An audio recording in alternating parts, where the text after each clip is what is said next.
And ladies and gentlemen, on this Friday, we have been waiting for the final debate, and last night we saw it. But 90 minutes before it, we met this guy by the name of Tony Bobulinski. He's the October surprise. And Brian, I wish we had more to talk about today. I know, Steve, sorry. We could run yesterday's show. But you know what? Let's stick with the debate that happened last night that ended about 9 minutes ago. But what was so important, too, when Bobulinski, the Penn State wrestler who spent 37 years in the military and left the decorated officer, decides to have a press conference with 3 cell phones and text messages and emails. I looked at it and I was fascinated by it. I'm taking notes. I said, let me see what CNN and MSNBC is running. Nothing. They were going through some map of electoral processes that they could have put out 3 weeks ago. They don't want to cover a legitimate story, but we'll go over that. Yeah, and then he showed those text messages, and some of them are shocking. We're going to talk about this morning. And then he was the guest of the president's at the debate. Kid Rock was also there in the audience. With John Daly.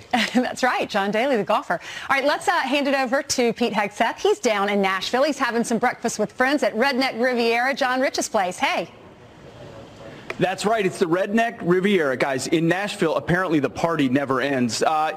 What time is it, 10 p.m. or 4 a.m.?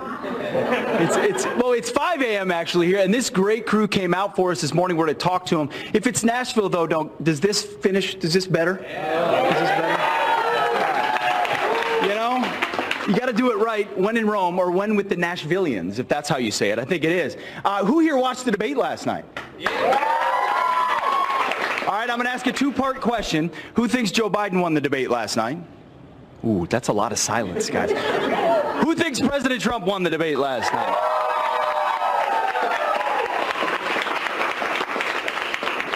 And, you know, whoever showed up got in. So we're glad these folks are here, and we're going to talk to them all morning long about last night's debate, guys. It was different than the first one. We all saw that. But a lot of people feel a lot more effective and a lot more substantive, and the president certainly brought the heat. And, you know, the party will keep going here all morning. As much as you want to come to us, we'll bring you the thoughts of the folks this morning, guys. Right, and Pete Hegseth, of course, coming off his Fox Nation postgame show, which is you were able to see last night. Good job, Pete. Thank you, Pete. All right, so if you're just waking up with the highlights, here is Griff Jenkins. Hey, Griff. Hey, Steve Ainsley and Brian, good morning. We seem to have traded the Cleveland chaos for Music City manners, and I'm not sure whether it was the mute button or the moderator or what. Either way, the candidates came in and gave a much clearer, calmer closing argument of where they stood on policy issues, and it began with the coronavirus. Watch. We have a vaccine that's coming. It's ready. It's going to be announced within weeks, and it's going to be delivered. We have Operation Warp Speed, which is the military is going to distribute the vaccine. This is the same fellow who told you that, don't worry, we're going to end this by the summer. We're about to go into a dark winter, and he has no clear plan, and there's no prospect that there's going to be a vaccine available for the majority of the American people before the middle of next year. Foreign policy, which wasn't billed as a topic, took center stage in light of so much breaking news. The emails, the horrible emails of the kind of money that you were raking in, you and your family. And Joe, you were vice president when some of this was happening, and it should have never happened. And I think you owe an explanation to the American people. I have not taken a penny from any foreign source ever in my life. We learned that this president paid 50 times the tax in China, has a secret bank account with China, does business in China. And while it was more civil, they still brawled over the economy, healthcare, climate change, and race relations. Not since Abraham Lincoln has anybody done what I've done for the black community. I'm the least racist person in this room. Abraham Lincoln here is one of the most racist presidents we've had in modern history. Where did that come in? In the end, the American people got a clearer picture of where they stand. What's unclear is how it's going to impact the election just 11 days away, because nearly 50 million Americans have already voted. That's roughly a third of the total vote count in 2016. On the campaign trail, though, both candidates hitting it. Although Biden remains in his hometown of Wilmington giving a speech, President Trump blazes Florida with 2 rallies later today. Brian, Ainsley, Steve. Busy. All right, good deal. Yeah, thank you so much.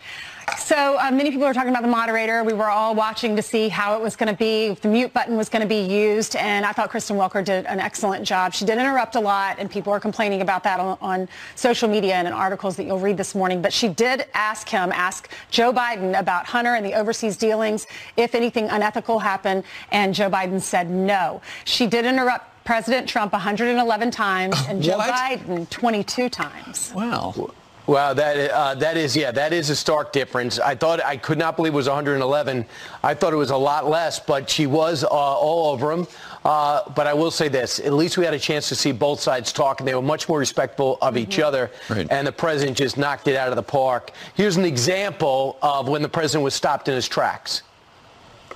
11,000 people in nursing homes. President Trump, what about... When you say spike, I already prepaid it. Nobody told me that. Did your account Nobody tell told you that. Excuse me. Like a vacuum cleaner, they're sucking up money every place you go. President Trump, thank you. We do need to move on. I just gave $28 billion. New sanctions? Millions of people would be dead right now. President Trump, that's 30 seconds. Thank you. Having a good relationship with leaders of other countries is a good thing. We have a lot of questions to get to. Your response. Saying we had a good relationship with Hitler before he, in fact, invaded. All right, let's move on. I'm going to move on. Mr. President, I have to move on to the next question. Let me ask Vice President Biden. That you treated them very, very badly. Just take a look at what's happening out there. Vice President Biden, let me give you a chance to respond.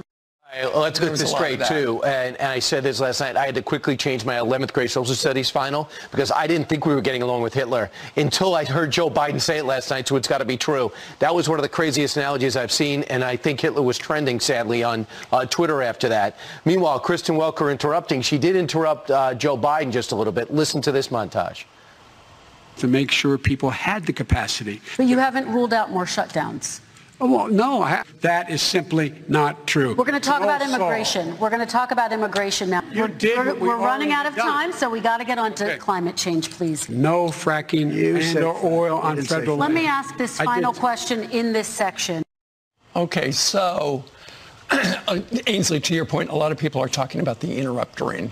And when Chris Wallace was moderating last time, the two participants were very interruptory, and so he had a much tougher job. She did a very good job, I thought, keeping people on track. But so many times she said, we have a lot of questions to get to.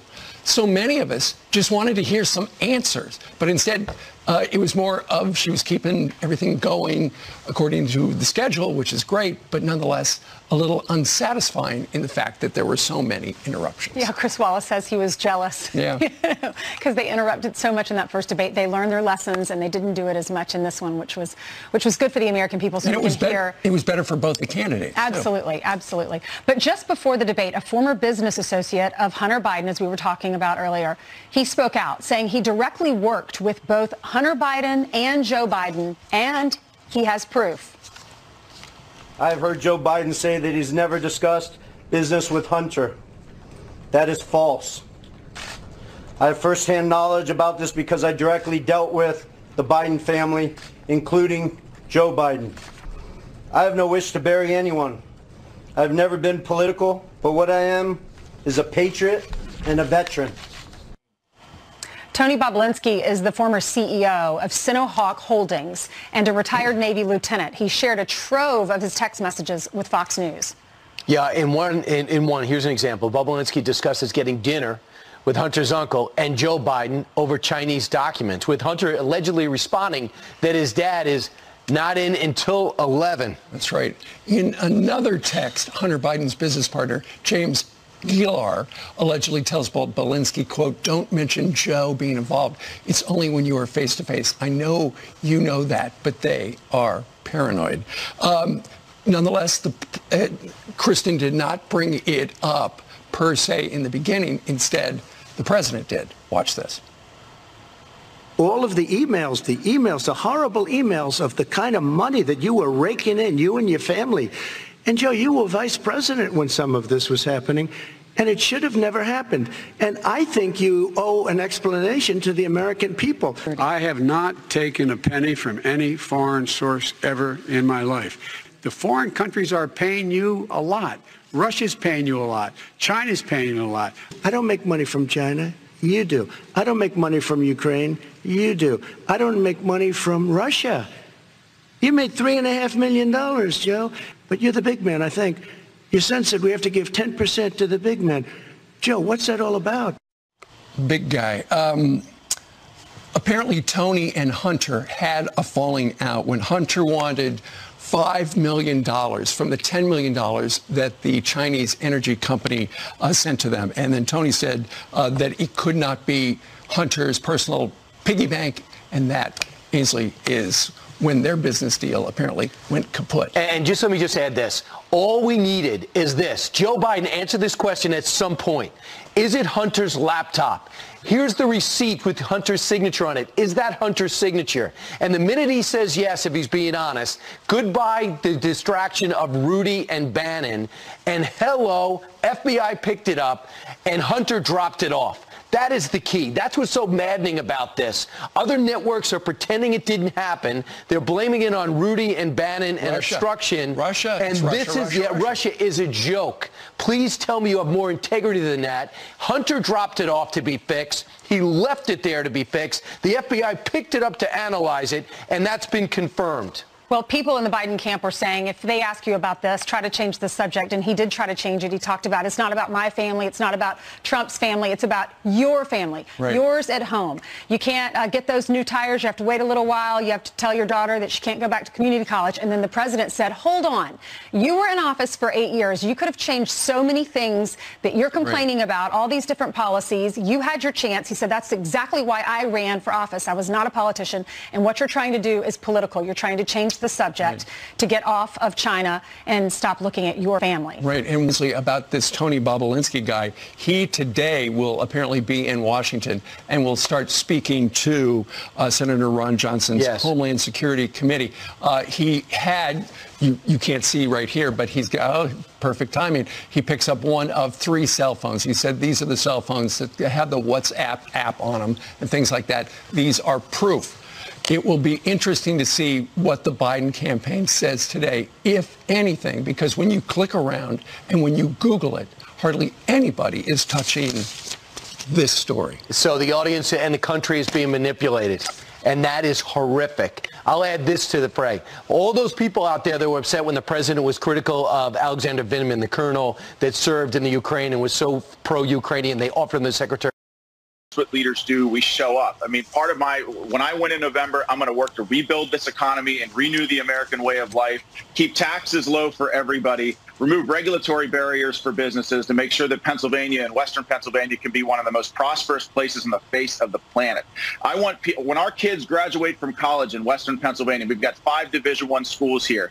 They leave because we don't have the jobs here in Western Pennsylvania to sustain them. They go to places like Los Angeles, Dallas, Nashville, New York. I want those people to stay here. I want our kids to stay here so that Western Pennsylvania families can have Sunday dinner with their families like I did. It had a profound impact on my life.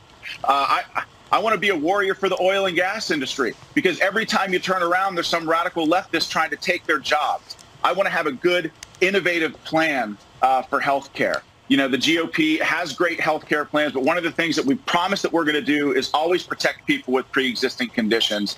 And so, you know, I'm excited to have the opportunity to truly represent the people here, not just Republicans, but everyone, even Democrats who take a chance on me to vote for me because, you know, when I was in the Army and I was in Afghanistan, I led everybody, you know, every race, creed, and religion. You know, it didn't matter what political party you were in. Didn't matter what God you worshiped. It was my job to bring those people together and lead them in one of the most hostile places on the face of the planet.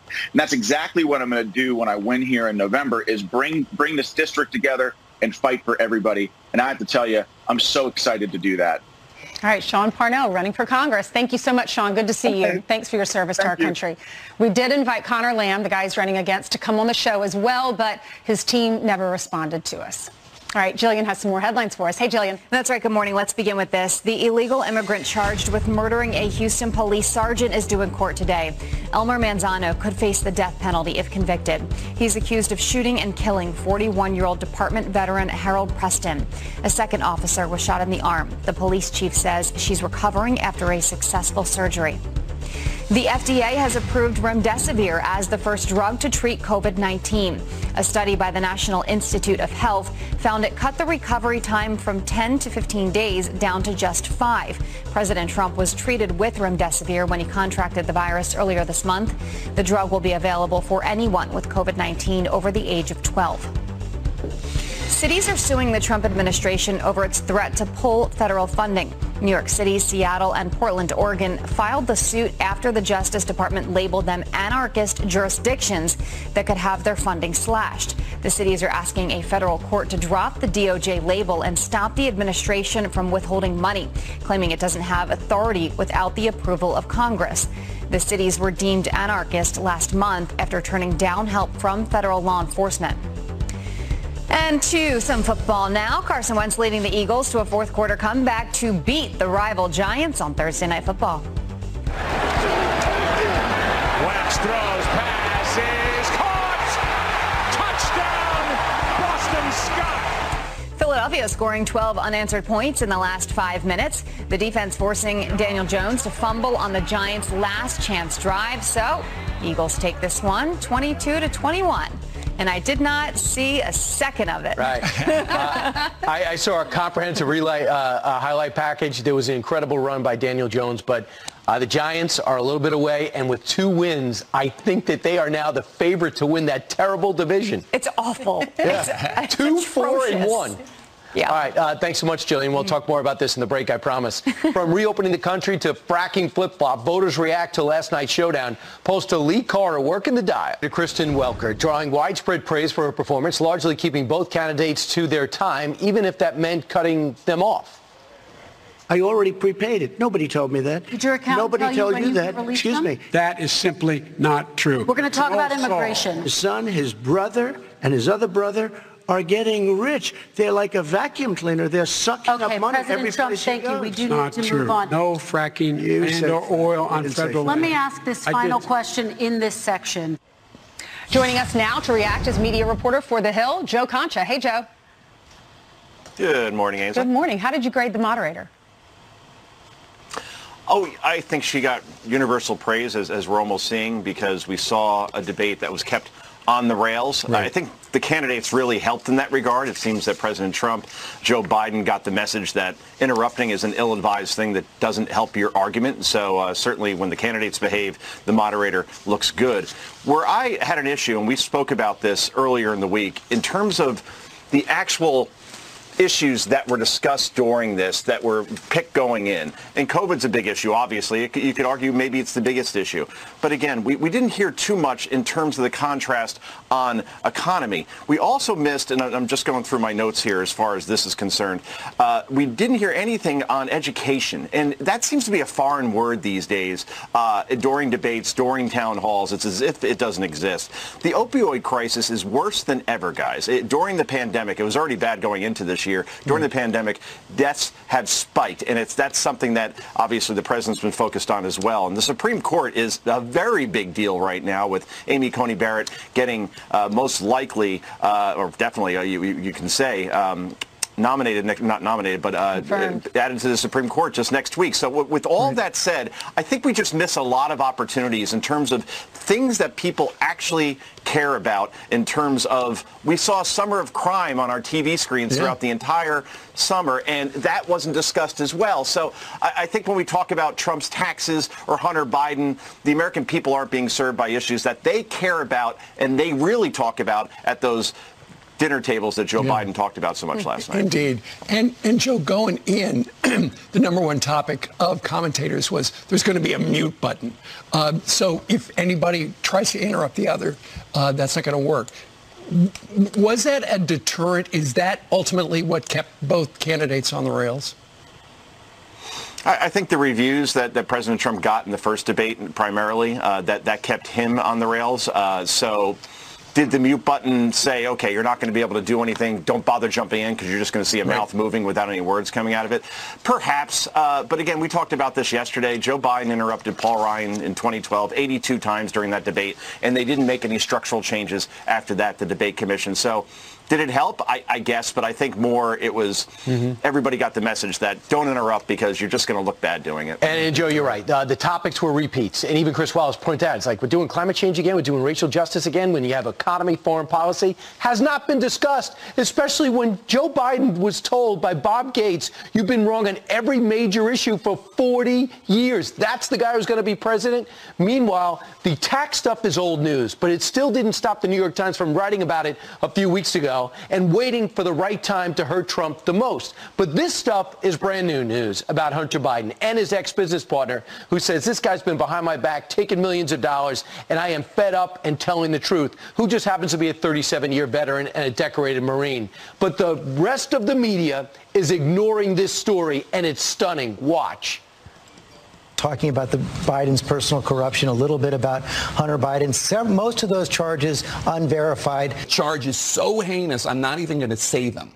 Just nonsense with no evidence, just completely made up. Complete fabrications and falsehoods, has very little evidence behind it. The nastiest, ugliest smear campaigns online in the history of American politics, and it's a desperation move. If you didn't follow it closely, you probably don't quite understand what the hit is.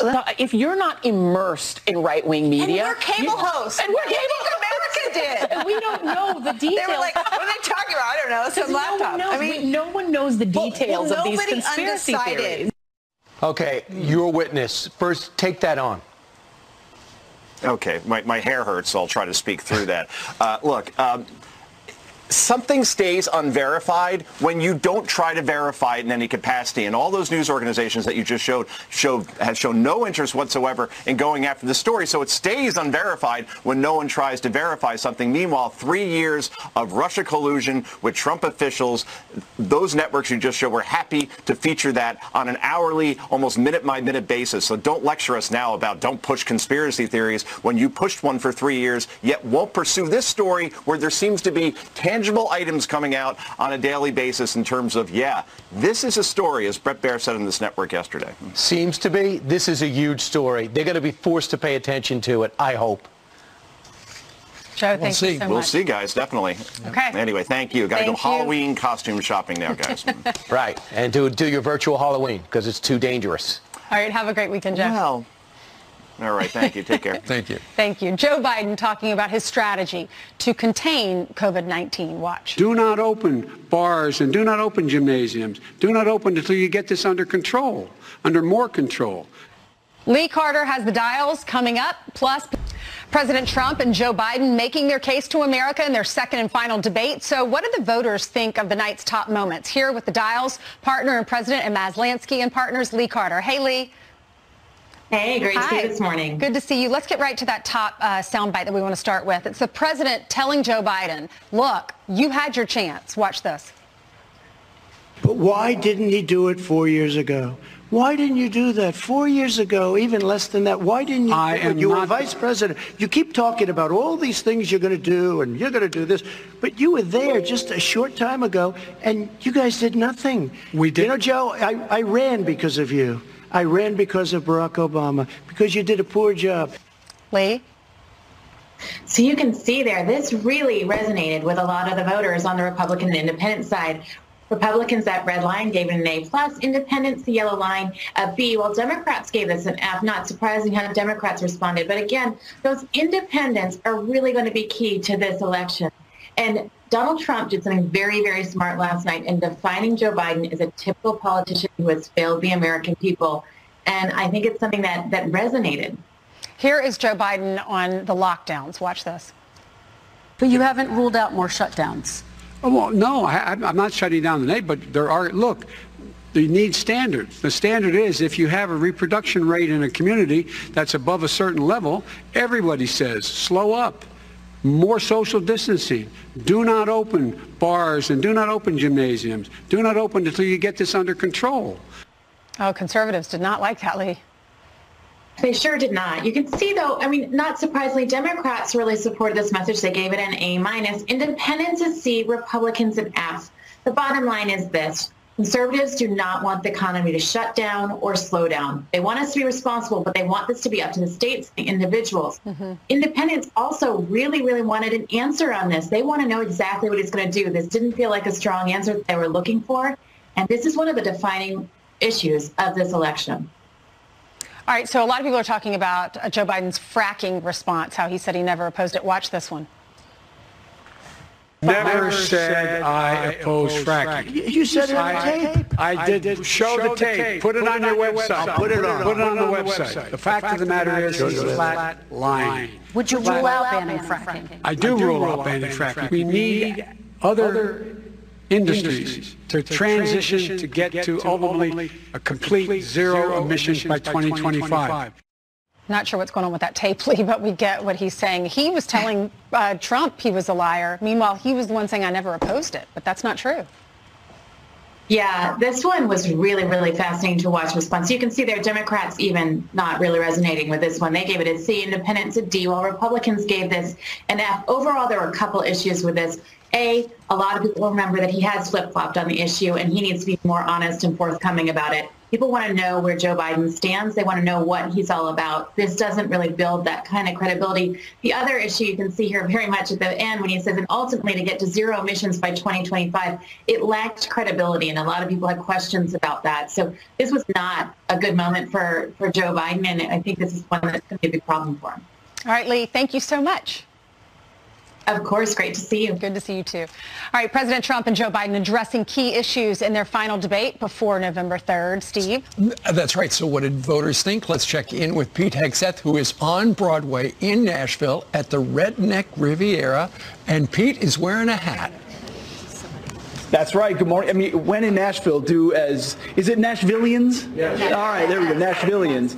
And, you know, this is John Rich's spot here, the Redneck Riviera. I think John could throw a party anytime he wants because there were people here at 3 a.m. If John Rich says be here, they'll be here. And we got a great group of folks. One of the most fun things about the day after a debate is just chatting with folks around the room, getting a sense of what they thought worked, what didn't. So we're going to do that right now.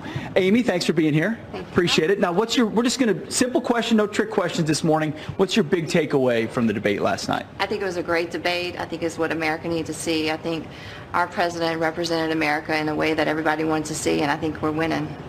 So you think the president was a winner last night? Yes, I do. Any big moments that stuck out to you? You know, the economy, obviously, he's a businessman. I think that's part of why America loves him so much. Absolutely. The economy was certainly a big subject last night. Aaron, your thoughts. What did you think of last night?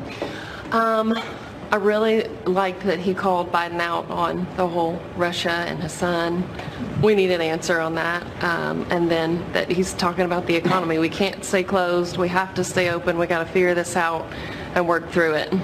Two huge contrasts. You're exactly right. He said at one point $48 million was spent on Bob Mueller and the 18 angry Democrats. They found nothing. If I had $1 million, I'd find everything on you. I thought that was a good line. The economy certainly big too. And the fear over opening was an aspect as well. Sir, what's your name? Mitch. Mitch, what did you think of last night? Well, you know, I think the best work was before the debate because he has delivered on all his promises. It set him up to articulate it. And I think that's what he did a great job of, articulating, especially to independents, with the, you know, crime zones work that he's done, with the opportunity zones. I think he really showed a contrast with Biden, who has not accomplished. He did that a lot. He did 47 months versus 47 years, yes, and talks about his background. Ma'am, what'd you think? I enjoyed seeing Trump's love of country and his sincerity for the American people. I thought that was contrasted by Biden's insincerity and speaking to the camera, and that really shined. That was a good moment. We said that's what the politicians do. They look at you and they say, we're around the kitchen table now. I thought that was a pretty good one. Let's move on over here. Thank you for your service, both of you as well. Thank you for yours. We've got Air Force and Marine. Do that.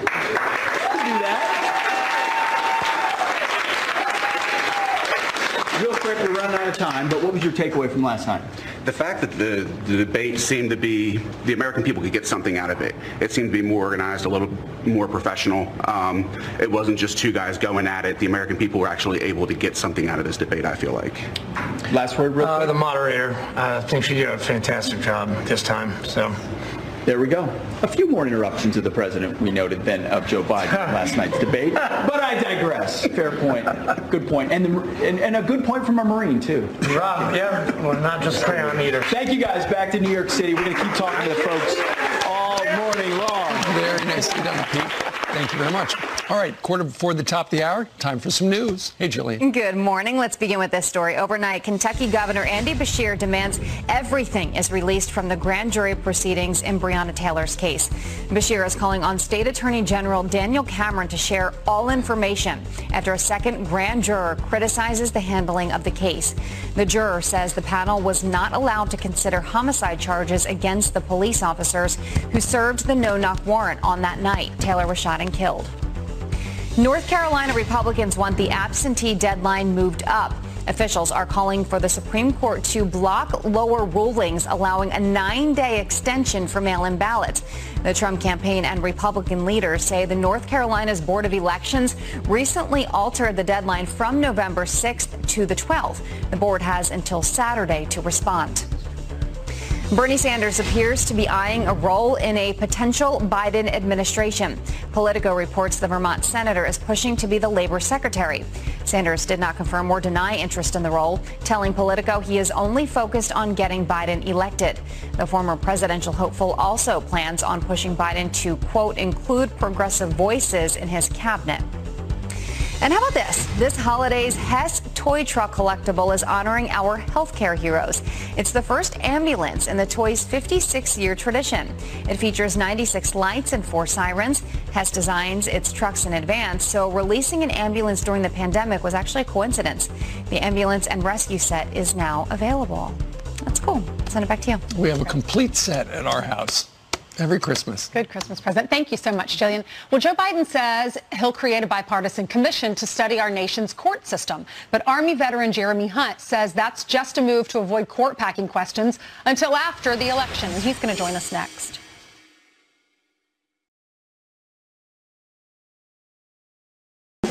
Who is USAA made for? It's made for him, a veteran who honorably served. And it's made for her. She's serving now. We also made USAA for military spouses and their kids. Become a member. Get an insurance quote today. This is Kate. She always wanted her smile to shine. Now she uses a capful of TheraBreath Healthy Smile Oral Rinse to give her the healthy, sparkly smile she always wanted. TheraBreath. It's a better mouthwash at Walmart, Target, and other fine stores. I can't do another 4 years of this. I can't. There's never been more divisiveness in this country. It's frightening and sad. That was Trump's whole thing. You know, take the politics out of it and run it like one of his businesses.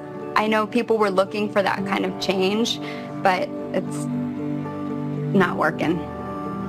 You know, we've only gotten more in debt. We have this virus now out of control, people out of work, no health care. How is that helping people?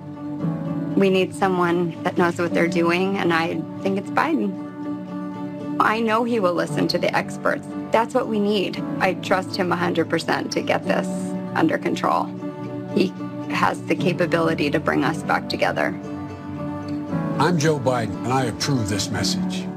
A Mike Pence exclusive. The vice president reacts to the final presidential debate and breaks down the moves ahead before Election Day. The must-see interview tonight on Hannity. If you're like I was, you're tired of worn-out plastic mats under your office chair. They dent and crack, and they're uncomfortable to roll on. I found a premium alternative, a glass chair mat by Vitraza. I liked it so much, I bought the company. I'm George Pardo, president of Vitraza. Our glass chair mats are made of super strong glass and protected with a nanotech coating, so you'll always get a smooth, easy glide. And they're beautiful. Tired of replacing plastic? I promise this is the last chair mat you'll need. And we give you a lifetime warranty.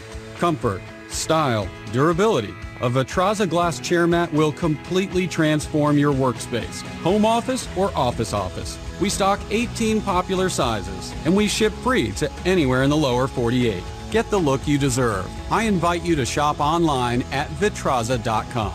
Use promo code TV and save 10% on any glass chair mat at Vitraza.com.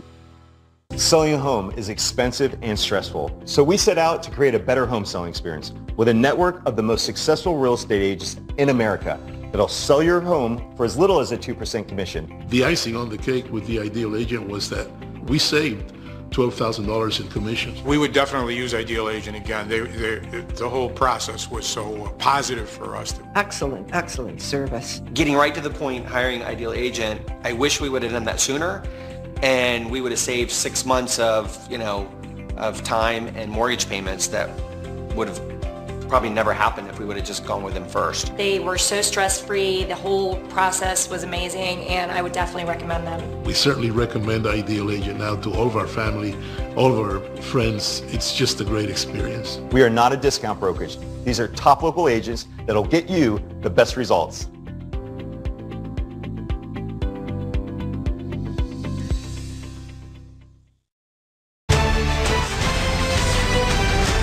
All right, President Trump calling out Joe Biden for being a career politician and not getting anything done on criminal justice reform, saying the former administration was so inept, that's why he ran for office. But why didn't he get it done? See, it's all talk, no action with these politicians. Why didn't he get it done? That's what I'm going to do when I become president. But you were there just a short time ago, and you guys did nothing. We did. You know, Joe, I ran because of you. Did that resonate at home? Army veteran, Yale law student now out of the Army after graduating West Point, Jeremy Hunt. Jeremy, great to see you again. What's your reaction to that, what the president just said? Well, it's great to be on with you again, Brian. Good morning. That clip is actually one of my favorites from the debate because it is just so crystal clear, kind of the stark differences between both candidates. You have Joe Biden, you have Trump asking Joe Biden, so how are we going to get things done? And then later on, Joe Biden says, "Oh, well, we had a Republican legislature, so we couldn't get anything done." It's like, well, you have to convince people, and that's actually what we want from our political leaders: the people that are able to convince people and look at the other side. And so, if you look at Joe Biden's record, over 47 years, right, he's been in public office. What have you actually gotten done? Well, what are you known for? And the only thing we can honestly look to his record and see is the 1994 crime bill. Right. I mean, of course, he didn't want to touch it during the debate, but at some point, we're going to have to talk about it because there are people who, frankly, who look like me, who are still incarcerated in our nation's prisons because of the decision that Joe Biden had made back then, 26 years ago. But he said, well, I was wrong. And the thing you did with criminal justice reform, that was our plan. Well, you didn't pass it. Other thing, he had 60 votes in the Senate and the House when he took over. So I have no sympathy for him. Yeah. Get it done. By the way, the president had to go against his party in many circles to do criminal justice reform. That's called getting it done. Something else happened. Joe Biden sat down with 60 Minutes. You'll see it Sunday. They released a clip on court packing. You're a law student now. Listen to this. If elected, what I will do is I'll put together a national commission bipartisan commission of scholars, and I will ask them to, over 180 days, come back to me with recommendations as to how to reform the court system because it's getting out of whack. Simpson Bowles for the Supreme Court. Can't wait to see what they come up with. Yeah, I mean, this is just so ridiculous. It's clearly a not so subtle way to say, hey, vote for me, and then later on I'll make a decision on what you actually want, on what we're going to do about the courts. And it's such a ridiculous way to go about it, because that's not how politics works. We need to know what exactly is your position on the issue. And unfortunately, every single time he's asked a question about this, we get more of just the same kind of sliding from point to point, avoiding answering the question when the American people want to know what are we to expect. And I'm telling you right now, these are real ideas. Court packing, this is not just some thought experiment. This is actually real policy that many people on the radical left want to see done and want to bring to bear in our country. Yeah, the executive branch shouldn't be reorganizing the judicial branch. I don't think that's okay. I'm stunned by that statement, and 38% of the American people want to see it done. The rest don't. Last question, Black Lives Matter. The president said, I have a problem with the organization, not with Black Lives Matter, the statement. Is that a problem for you? I think it's very important that all Americans, and we can all say, look, Black Lives Matter. We can say that as a country. We can say that with conviction. But the organization is actually a Trojan horse or something that has nothing to do with Black lives.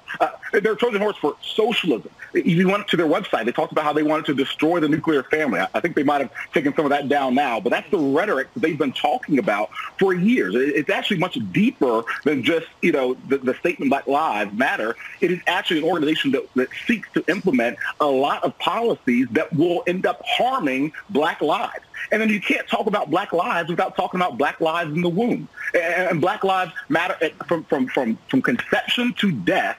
Black lives should matter. And so this idea that we're going to have an organization that's going to have, is going to talk about all sorts of other things is not helpful.